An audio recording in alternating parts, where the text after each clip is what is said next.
Baik, Assalamualaikum warahmatullahi wabarakatuh ya. Oke, selamat datang di Universitas Asik juga ya dengan rektor kalian ya, yang melihat gue ya. Di sini kita bakal mempelajari modul 2 ya. Modul 2 membahas pemrograman berorientasi objek ya untuk angkatan 2021 UMM ya. Di sini kita titik fokus kita bakal pada di kegiatannya. Di kegiatannya pun kita cuma ngurus konsepnya doang. Jadi kalau misalnya kalian mau ngerapikan codingannya yang ada itu tinggal dirapikan aja sendiri kan. Nah, kalau misalnya konsepnya otomatis ya udah dikasih tahu lah gitu. Dan kalau misalnya di teori pembahasan segala macam kita pakai teori think by analogy aja, metode think by analogy. Jadi bagaimana kita menangkap suatu teori dan pembelajaran itu menggunakan analogi sehingga kita cukup menangkapnya saja sih. Menangkapnya. Kalau misalnya kalian menginginkan pembelajaran yang lebih lanjut atau pemahaman lebih lanjut, ya masing-masing aja sendiri. Kita hanya bagaimana kita menangkap pembelajarannya secara umum gitu. Secara permukaannya aja. Kalau misalnya mau nyelam ya silahkan nyelam aja sendiri. Kira-kira begitu. Ya, baik langsung kita share screen saja ya. Untuk tugasnya, untuk modulnya segala macam ya. Ya. Oh iya, sebelum belajar marilah kita berdoa menurut agama dan kepercayaan kita masing-masing ya. Mungkin di channel YouTube yang lainnya ini nggak ada nih kita belajar langsung dek gitu kita nggak doa ini nggak baik. Yuk, mari kita berdoa menurut agama dan kepercayaan masing-masing. Yang ateis ngikutin aja. Yuk, Bismillahirrahmanirrahim. Ya, berdoa dimulai. Amin Allahumma amin ya robbal alamin. Ya, langsung saja kita ya langsung share screen. Ya, kita langsung di sini ya, kita langsung kembali lagi ke atas dulu. Nah, ke atas 4 Maret 2022 di sini kita akan mempelajari pemrograman berorientasi objek ya. Orientasi objek membangun aplikasi objek orientasi sederhana dengan tambahan encapsulation gitu. Modul 2 ya. Oke, terima kasih Mas Muhammad Rahadian Arya Saputra dan juga Mas Rian Putra Firjatumullah. Oke, terima kasih.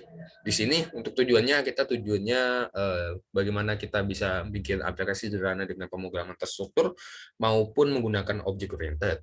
Ya, target modul. Pokoknya kalau misalnya objek oriented kan banyak nih segala polymorphism dan segala macam tuh. Nah, itu ada encapsulation. Jadi fokusnya di sini adalah encapsulation-nya. Dan juga target modulnya juga ini kita harus bisa menerapkan dan memahami objek oriented begitu, ya. Persiapannya nih compiler Java, JDK sama JRE. JDK sama JRE ini kira-kira bisa dibilang kalau misalnya kita mau main bahasa Java, kita harus punya inilah JDK, JRE segala macam itu. Atau kadang ada yang kayak JVM segala macam. Jadi ibaratkan dia membutuhkan satu komponen lah untuk mempelajari suatu bahasa begitu. Ya, untuk bahasa-bahasa yang lain pasti beda. Ya. Nah, kalau misalnya jadi KJRE ini kadang kita langsung download gitu ya. Ya, mending ada cara yang lebih mendingnya itu kita cuma download softwarenya aja. Download softwarenya udah ada JDK sama JRE ataupun apapun lah yang dibutuhkan. Gitu. Berarti kan kalau misalnya kita mau web server atau mau download PHP, kadang kita download PHP-nya. Nah, ada salah satu caranya yaitu kita download SMPP. SMPP udah ada PHP-nya, kurang lebih begitu. Begitu juga dengan ini Java. Kalau misalnya kita buat JDK sama JRE-nya, kita mending langsung download softwarenya NetBeans sama IntelliJ gitu. Daripada kita pusing-pusing beli komponennya satu-satu, mending kita langsung beli bundle-nya lah, beli paketannya begitu. Ya. Keywords kata kunci kita bakal sering mendengar pemrograman terstruktur yang habis itu pemrograman berorientasi objek, encapsulation dan OOP. Nah, ini OOP-nya ini lebih ditekankan di sini. Itu. Encapsulation. Nah, encapsulation itu pembungkus di object oriented dan di sini ada tabelnya ya. Jadi kalau misalnya encapsulation sebenarnya untuk akses dari satu kelas ke satu package atau subclass ataupun package yang lain gitu. Sebenarnya untuk encapsulation ini analoginya adalah sama seperti kayak pengucapan bapak, tuan, apa atau kayak master atau segala macam ya. Jadi di situ kayak lebih ke kayak apa ya, akses gitu. Pada intinya kalau misalnya encapsulation itu kita bakal lebih memahami bahwa encapsulation mewakili suatu akses ya.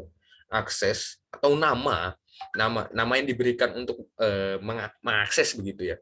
Ya. Kalau misalnya untuk encapsulation dalam Java ataupun dalam object oriented kita lebih memahaminya kalau misalnya per encapsulation-nya modifiernya itu apa gitu. Nah, modifier ini kira-kira seperti kayak namanya ya, bisa public, protected, no modifier, atau private. Kalau misalnya dalam dunia nyata ya seperti Tuan atau Pak D, Bude itu. Ya intinya kan nama gitu. Dan juga dia lebih tinggi atau apa ya, mewakili sesuatu dan mengakses sesuatu. Kira-kira begitu.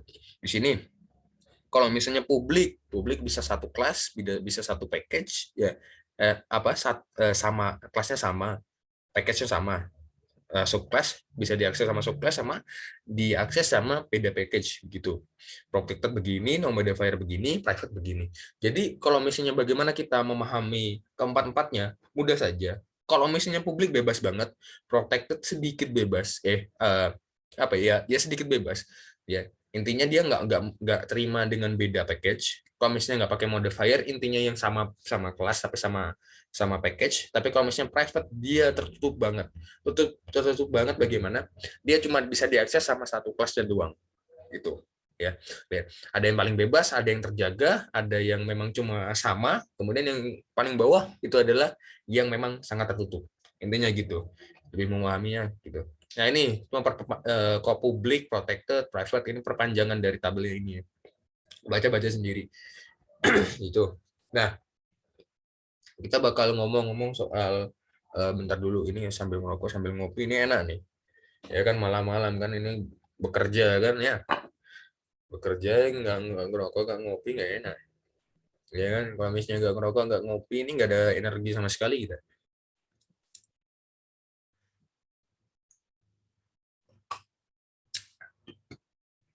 Kopi yang diminum apa bang? Kopinya adalah kopi kapal api less sugar. Nah, kalau misalnya lebih pahit lebih enak, jadi lebih jreng gitu. Ini kayaknya sampai jam 3 nih nggak tidur nih. Oke, di sini pemrograman terstruktur sama pemrograman berbasis objek, dan ini dikasih tahu perbedaannya. Pemrograman terstruktur itu sesuai dengan namanya, terstruktur. Terstruktur itu intinya sama kita langsung ngambil dua benda ya. Kita ngambil dua benda, habis itu kita bandingkan.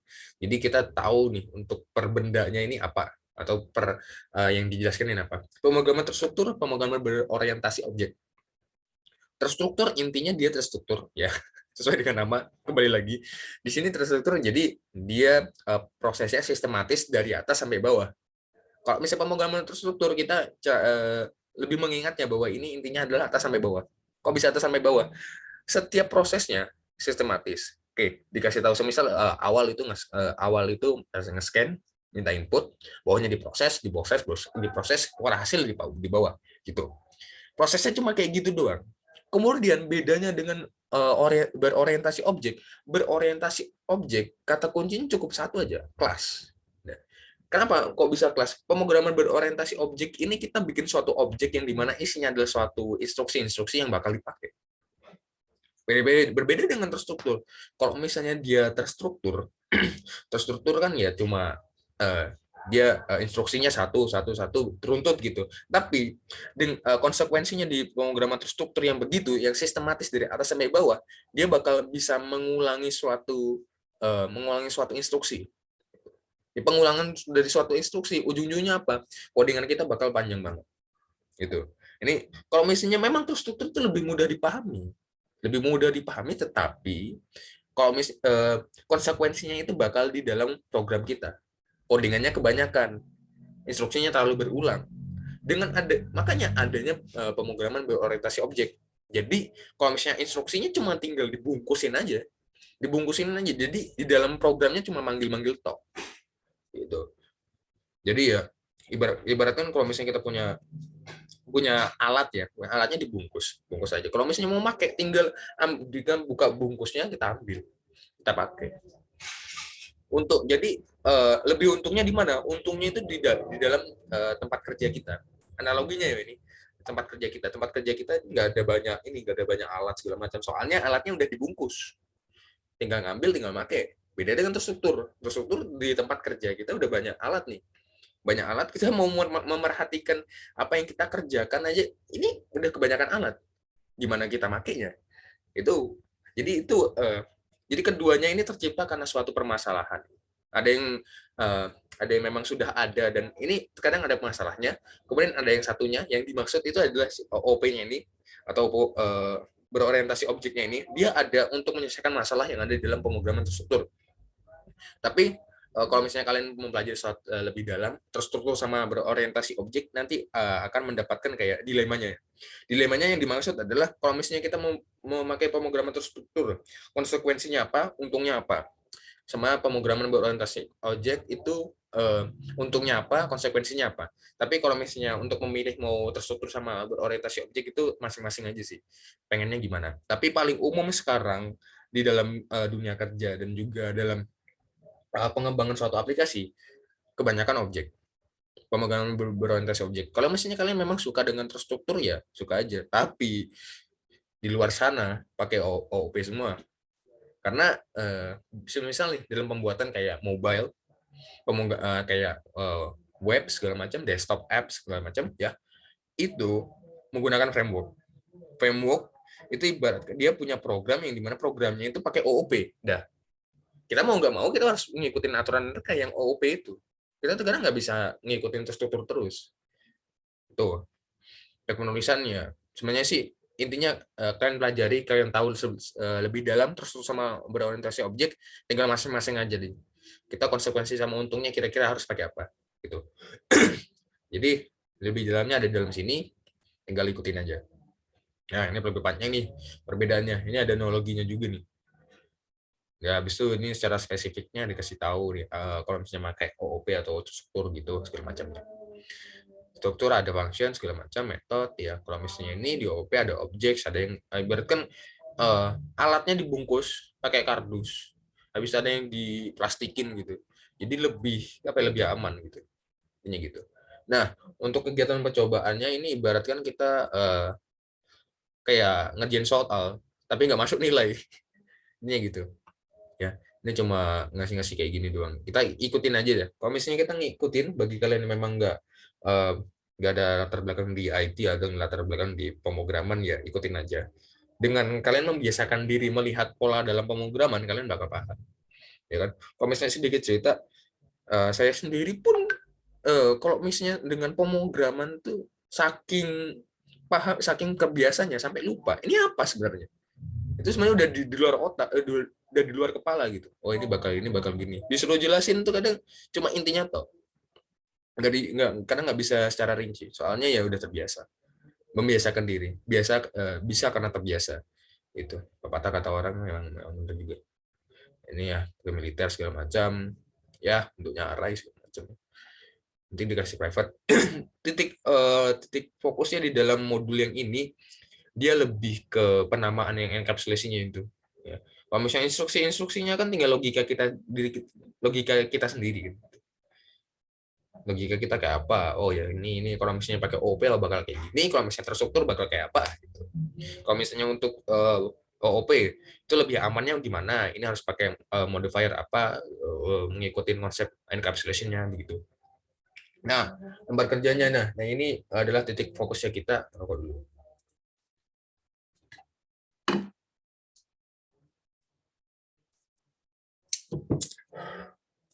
Ini sebenarnya modulnya udah lewat, tapi baru buat videonya sekarang. Ya biar apa ya, supaya kalian harusnya biar belajar ulang lah ya. Memang secara agama ya, dalam agama Islam kita kalau misalnya belajar itu harus mendalami ulang lagi lah. Tuh. Kalau misalnya dalam diajari oleh institusi belajar pun kita harus mempelajari ulang. Biar apa? Biar paham, sehingga kita paham ada masalah yang serupa di masa depan kita bisa menyelesaikannya. Daripada kita nggak ngapa-ngapain nih, kita nggak mempelajari prosesnya segala macam ataupun pembelajarannya, kita bakal kesusahan di masa depan. Belajar sekarang enak di masa depan, kira-kira gitu. Nah, kita bikin nih intinya kegiatan. Nah ini baru kita baca nih. Kalau misalnya soal kegiatan, kalau misalnya yang tadi kan ya saya udah belajar ngapain kan. Kalau misalnya kalian yang punya modul tinggal baca sendiri. Nah nih, kalau misalnya untuk kegiatannya nih tinggal baca aja ya. Ini buatlah suatu program hitung rata-rata mata kuliah, ngecek kelulusannya juga. Nah nih nilai rata-rata spesifikasinya untuk nilai rata-rata. Kalau misalnya 70 itu lulus. Kalau misalnya kurang dari 70 itu goblok, gagal. Sorry bahasa. Nah, setelahkan juga enkapsulasinya, yes, gitu. Set get, habis itu ada cek nilai segala macem. Iya. Sini intinya kalau misalnya lebih dari sama dengan 70 dia lulus, kurang dari 70 gagal ya. Ya, perhitungan. Ini kita bikin kelas perhitungan, di dalamnya atribut-atributnya. Tahu kan atribut? Atribut intinya adalah variabel di dalam kelas. Udah dikasih tahu dari video sebelumnya. Video sebelumnya tonton lagi tuh. Itu view-nya kurang tuh. Ini mau kayaknya kalau misalnya view-nya itu 2000, 2000 kita langsung bikin video banyak nih. Gak apa-apa. Ya, intinya di situ. Kalau misalnya untuk atribut, atribut lebih ke suatu variabel di dalam kelas. Ini perhitungan di dalamnya ada ini variabel-variabelnya nilai Progdas, Orkom, kalkulus sama hasil. Nah, Progdas, kalkulus, Orkom integer. Kalau misalnya hasil double. Kok bisa hasil double? Karena hasilnya itu adalah rata-rata. Eh, Kalau misalnya rata-rata kan kita dibagi. Nah, kalau misalnya kita bagi kan kadang nggak seringnya tuh kita nggak dapat nilai bulat, bilangan bulat, sering banget. Maka dari itu kan dapatnya desimal tuh. Maka dari itu kita pakai double ini. Double kan intinya tipe datanya bisa desimal begitu. Ada komanya ya. Kemudian di sini untuk ininya kita kasih set gate-nya lah, Progdas, kalkulus, Orkom. Nah, habis itu kita hitung rata-rata, habis itu cek nilai. Hitung rata-rata itu kita menghitung Progdas, kalkulus, Orkomnya, kemudian dihitung lah, itu dalam hitung rata-ratanya. Kalau misalnya cek nilai dari hasil yang dikeluarkan oleh hitung rata-rata, nanti dicek. Ini kalau misalnya 70 itu lulus, kurang dari 70 itu gagal, kurang lebih begitu. Outputnya kayak gini, tinggal input, nilainya kita set, habis itu kita get, habis itu kita hitung, keluarkan, habis itu kita hitung rata-rata bisa kasih return bisa enggak ya. Untuk rata-rata ini dari hasil dari hitung rata-rata, ini hasil dari cek nilai gitu. Nah, kegiatan dua ini ada dua program itu konversi waktu bulan. Kalau misalnya bulan, 1 bulan itu berapa detik, 1 bulan itu berapa menit, 1 bulan itu berapa jam, dan juga berapa hari. Tuh, itu yang kalau misalnya itu kan bulan kan tinggal pakai kalkulator ya. Ada kalkulatornya kalau nggak salah. Nah, tuh. Nanti kita lihat. Nah, kalkulatornya ya. 1 bulan itu berapa, nanti kita ambil. Nanti kalau misalnya 1 bulan ini detiknya berapa, kita ambil sebagai perhitungannya nantilah untuk rumusnya. Itu menitnya, detiknya, menitnya, jamnya, harinya kita ambil. Kita ambil hitungannya nanti jadikan sebagai rumus ya. Ini di dalam kelas kita. Tuh, kalkulator menghitung keliling, luas, belah, ketupat segala macam ya.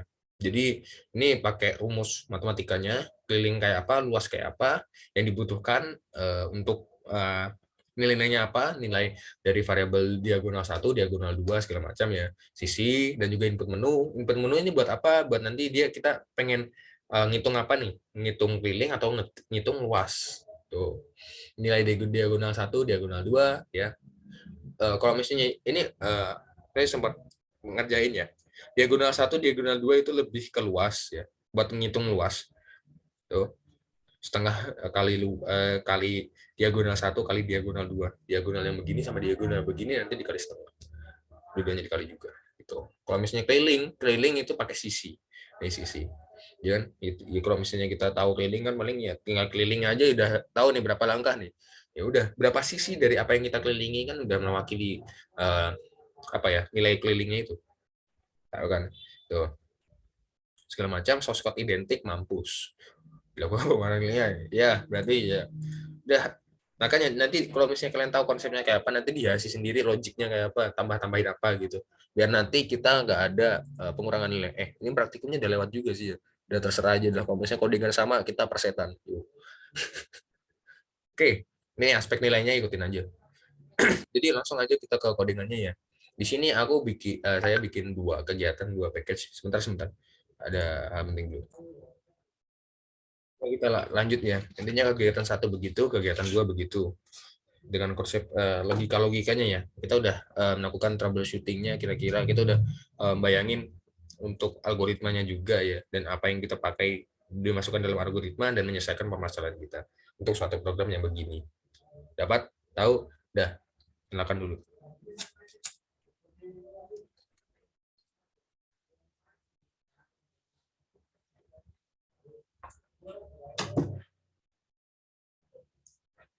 Ya, langsung aja ya.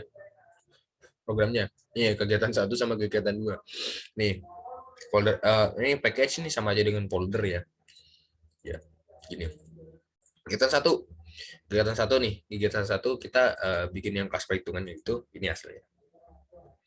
Ya, ini udah dibilang bahwa ini ada atributnya ya, progress, kalkulus, outcome, hasil. Itu kita bikin set gate-nya. Nah ini ngesetnya, ini kalau misalnya ngeset kok kalian tuh bisa aja refactor ya di NetBeans, di NetBeans bisa di refactor ataupun di IntelliJ itu ada bikin setter getternya tuh bisa. Kalau misalnya kalian orang kuat mau manualan, ya wes manual aja. Set get, kalau misalnya set tahu kan, set itu pakai void, habis itu kalau misalnya get pakai integer, pakai metodenya itu tipenya kayak tipe datanya yang akan di get gitu. Ya get nilai segala macam ya, ikutin aja nilai yang ada di nilai progress yang ada dalam kelas ini sama dengan nilai progress yang akan jadi argumen gitu ya. Kalau misalnya setnya nih sama aja yang lainnya, kalkulus segala macam ya, progress, kalkulus, orko gitu ya. Yang nilai yang ada dalam kelas ini sama dengan nilai yang akan masuk sebagai argumen. Kemudian hitung rata-ratanya, hitung rata-rata tahu kan ya, jumlahnya berapa, 3, semuanya ditambahin dulu, nanti dibagi 3. Hasil, nilai progress itu habis itu nanti cek hasil ya. Kalau misalnya hasilnya itu lebih dari sama dengan 70, lulus. Kalau misalnya else itu mewakili di bawahnya. Berarti kalau misalnya yang if-nya itu lebih dari sama dengan 70, yang else-nya itu kurang dari. Tuh. Dah, tinggal make. Manggilnya gimana? Manggilnya ya ada pendeklarasian sebagai objek. Ini pendeklarasian sebagai objek. Kita sering sering begini nih terhadap scanner. Scanner sistem in argumennya ya. Kalau misalnya kita nggak pakai ini, kita nggak bisa input segala macam, nggak bisa. Kita kasih namanya jangan s atau nama sendiri ya. Penamaannya memang kita bisa bebas, tapi lebih bisa dibaca atau lebih bisa kita cari scannernya. Kita kasih nama scan. Tuh. Kemudian ini perhitungan. Nah perhitungan ya, kalau misalnya ini lebih bebas lagi, tapi lebih lebih enaknya penamaan suatu objek ya. Penamaan suatu objek itu apa mas? Ya, objek itu adalah pemanggilan suatu kelas ya. Kita kelasnya itu kita panggil sebagai objek. Karena apa? Kita mau ngambil metode dari satu kelas itu nggak bisa sembarangan. Kita harus uh, kita harus jadikan kelasnya itu sebagai objek gitu. Ibarat kenapa ya? Kalau misalnya kita bayangin, kalau misalnya kalau misalnya wah nggak, kurang tahu sih ya. Saya kalau tapi ikut dulu. Kita pause dulu. Gue bisa pause ya. Jadi semisal kita ibaratnya gini nih. Nih kalau misalnya kita minjem barang nih, misal ini tetangga sebelum aku nih nggak ada kaca nih. Dalam kosnya nggak ada kaca nih. Mau pakai kaca, kita harus manggil orangnya dulu. Gitu. Manggil orangnya dulu, habis itu dapat kacanya kan. Kacanya dapat dari dia. Nanti konsepnya itu nggak dikembalikan. Intinya kita mau minjem tapi harus manggil orangnya. Makanya pemanggilan objek itu adalah manggil orangnya itulah. Gitu. Analoginya gitu. Mungkin kalian punya analogi lain ya silahkan. Tapi kalau misalnya dari saya sendiri intinya gitu. Intinya kalau misalnya kita mau pakai metode dari suatu kelas, kita cantumkan juga nama kelasnya. Diwakili dengan pemanggilan objek begini. Kurang lebih begitu. Ya. Sini kita ngesetnya pakai scan ya. Ini triknya nih. Kadang kita scan-nya itu masukin dalam suatu variabel, nanti variabelnya masuk sini, masuk ke setnya. Kalau misalnya dari saya sendiri ya lebih enaknya kayak gini. Dia langsung scan dot next integernya langsung di dalam sebagai argumen. Ya langsung dalam situ. Triknya begitu. Ini sama, kalau misalnya setternya nanti nilainya dapat dari apa yang kita input, semuanya kayak gini. Kemudian untuk nilainya kita tinggal get aja. Get-nya ada di dalam suatu sistem sistem outprint ya. Udah lama nggak main Java. Sistem outprint ya, semuanya di situ. Ya, get-nya. Kemudian itu ya sudah dibilang ya. Kalau misalnya ini rata-rata dapat dari hitung rata-rata. Hitung rata-ratanya ini kan metodenya dia bentuknya integer. Kalau misalnya hasilnya itu bentuknya kalau nggak salah bentuknya string kalau nggak salah. Nanti yang dikembalikan string. Nah iya, string. Stringnya ada lulus sama gagal. Kurang lebih gitu. Ya. Konsepnya gini, kalau misalnya kalian mau nyatat codingannya, tinggal di pause aja, habis catat. Kenapa nggak disediain GitHub? Kalau misalnya disediain GitHub, orang-orang bakal langsung ngambil GitHub-nya dan juga nggak nonton sampai akhir.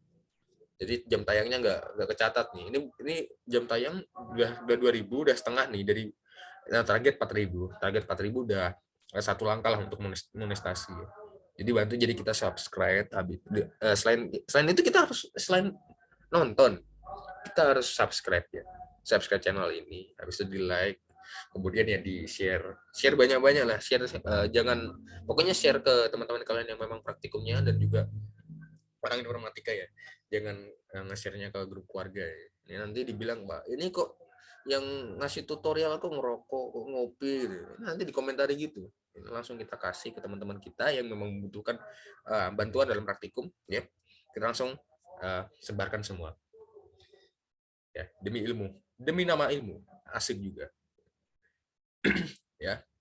Sini yang gini ya. Intinya cukup gini aja. Kemudian kita run. Kalau misalnya run, ingat dan dalam NetBeans lebih enak kita langsung shift F6. Ya. Mainnya ya. Nah, kalau misalnya OP biasanya satu kelas itu isinya instruksi semua. Habis itu kita bikin kelas lain. Kelas lainnya ini sebagai penjalannya atau pemanggil dari metodenya itu sana. Nah, Prokdas. Kita ngikutin contohnya aja nih. 80, 80, 80. Orang ini cerdas juga. Nilainya 80 semua. Aku aja kalkulusnya nggak tahu ya berapa sekarang. Nih ngejainnya pun copy paste. Prokdas ya 80. Kalkulus. Rokom. Nah, 80-80. Nah, hasilnya sama. Wes. Cukup begitu aja kegiatan satu ya. Kegiatan ya. Sudah. Karena cuma menghitung rata-rata. Memang kasih set gate, hitung rata-rata, habis itu cek nilai, itu udah logikanya nggak terlalu berat itu. Ya, dibikin, ini bikin atributnya kasih enkapsulasinya, kita kasih set gate-nya, ada enkapsulasinya juga. Kemudian ini cuma ngasih hasil ya, ngasih string, ngasih rata-ratanya gitu.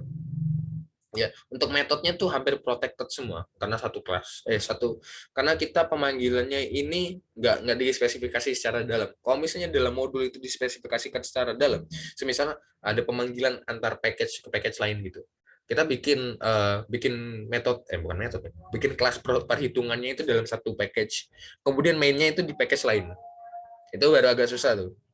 Kalau misalnya agak susah, bukan berarti agak susah sih, kita akan melakukan banyak perubahan yang dengan codingan yang ada di sini. Yaitu ini kan kalau misalnya protected kan sama kelas sama-sama sama package. Kalau misalnya untuk yang di luar kayak gitu, kita bakal pakai apa ya?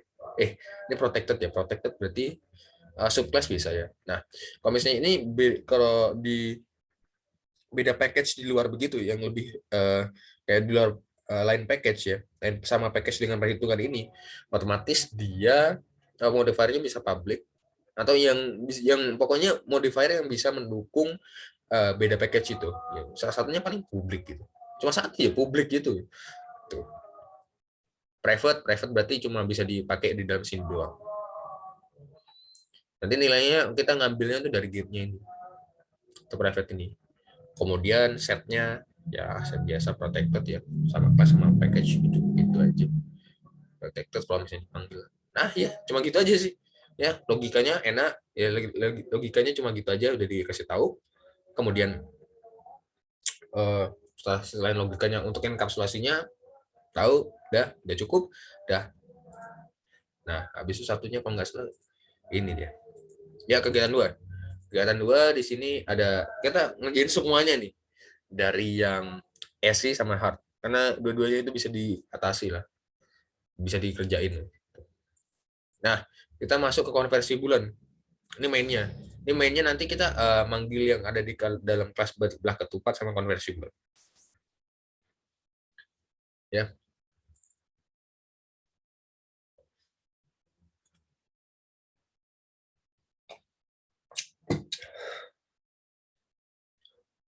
Ya kita ke konversi bulan dulu ya. Konversi bulan ini ya kita bikin atributnya ngikutin dengan apa yang akan kita dapatkan lah.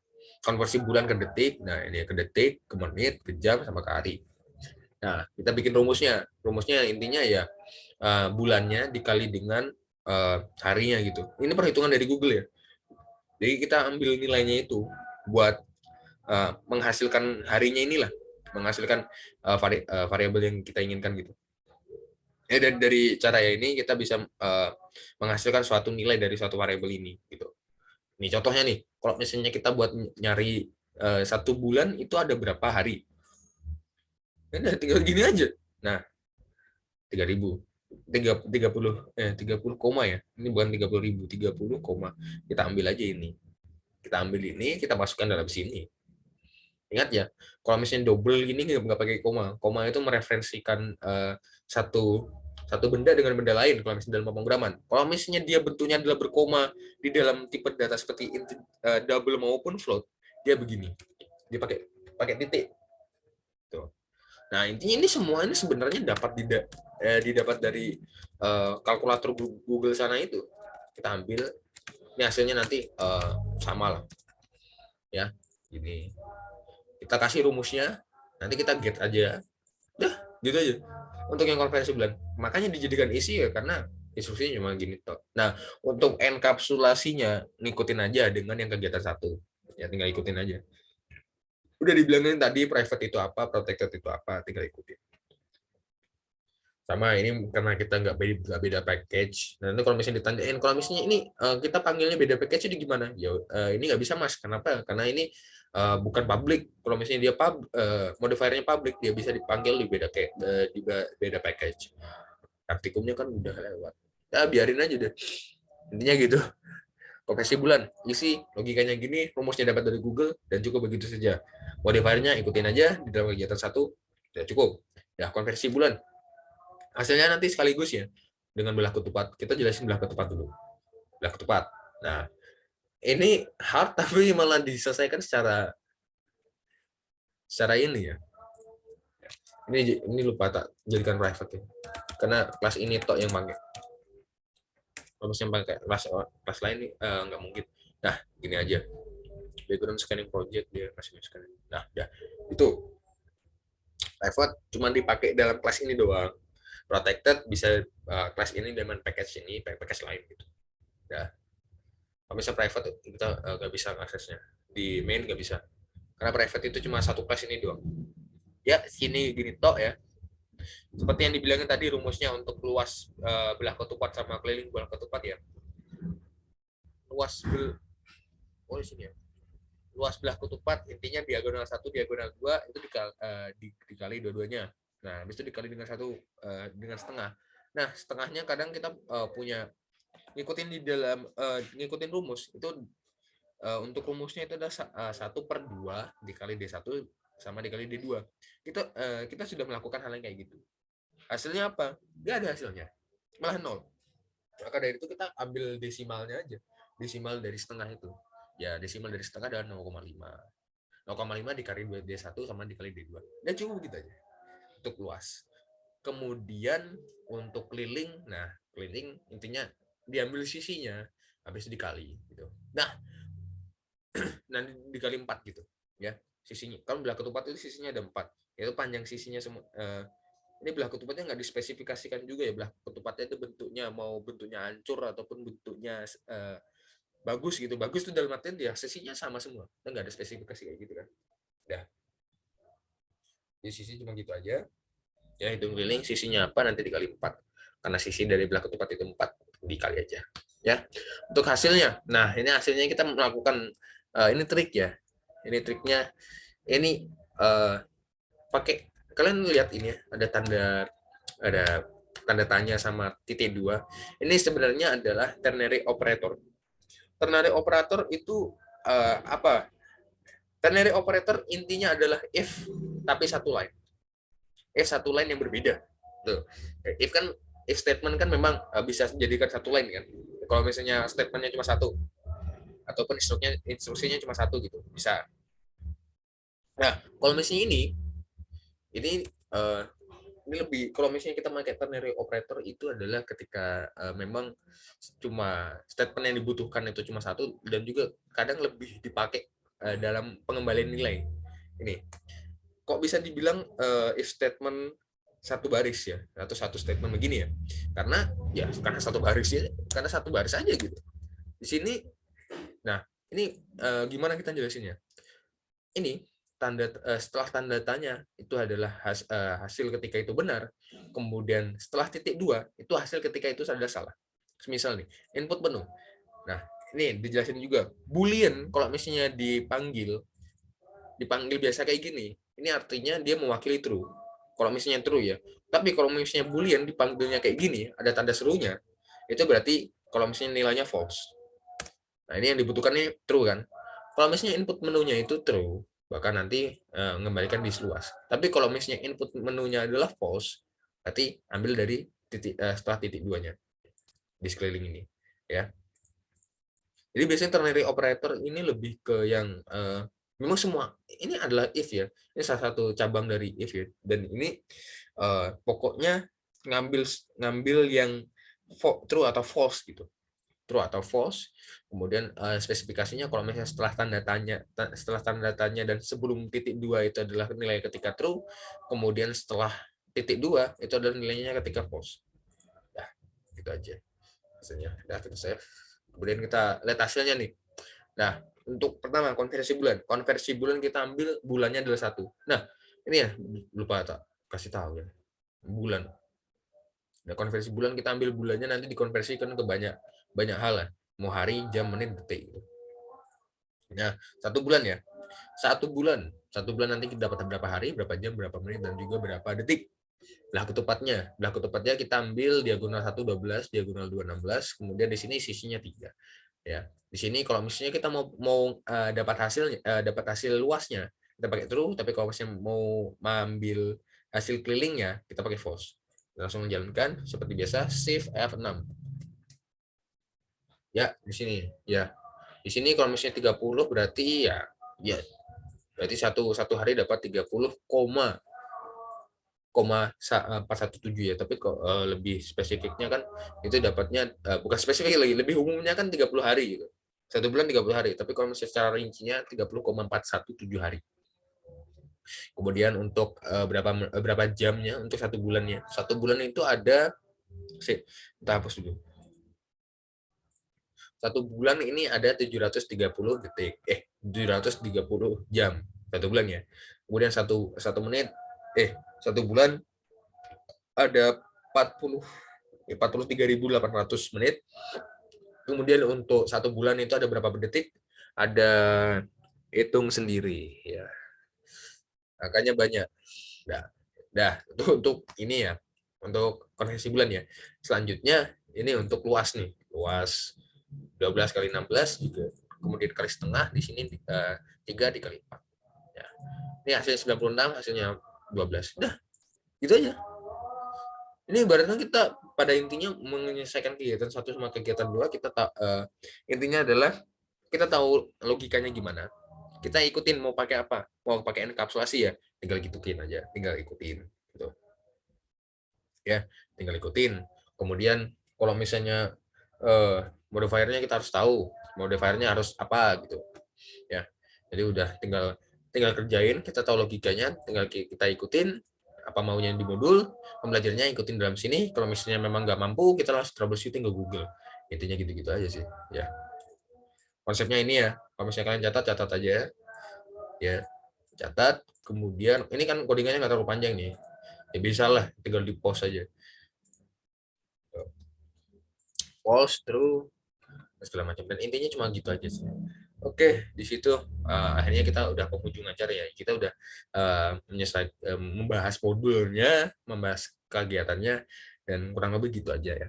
Jadi nanti kita tutup, mari kita tutup dan kita tutup dengan doa ya. Bismillah. Kita tutup dengan alhamdulillah aja ya. Marilah kita tutup pembelajaran hari ini dengan alhamdulillah ya. Alhamdulillahirobbilalamin, dan juga mohon maaf jika ada salah kata ya. Kita langsung tutup aja. Wassalamualaikum warahmatullahi wabarakatuh.